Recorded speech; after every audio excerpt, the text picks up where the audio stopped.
seenes araaramuu hin dandeenyetu. Itoophiyaa keessa ture. Seenes hin araaramne gaafa isin jedhu tokko fedhiinsa, kaayyoonsa, amallisaa gosa tokkeedha. Amantaa tokko, afaan tokko, jecha tokko. Kanaa mana. Teessisiin poolitikaa biyya kanaa kana gosa tokkeedha. Waa hunda wal fakkeessuu. Garaagarummaa jiru hammachuu imbirees gochuuf qophaa ta'uu dhiisuu.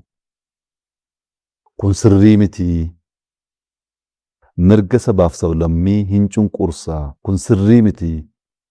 Fedhii keenya waliin hin adeemu jedhanii moorii qabsaa'anii teessisii kanaaf antii teessiin jala fidamaa inni fottoquudha. Inni kun waa hunda wal fakkeessee waa hunda walitti qabee gosa tokkee gochuu barbaada. Inni kun immoo fiixeetti ba'ee moggaatti ba'ee fottoquu barbaada. Kun teessiidha. Kun antii teessiidha. Inni keenya inni haaraa'umaa sabdaneessummaadha.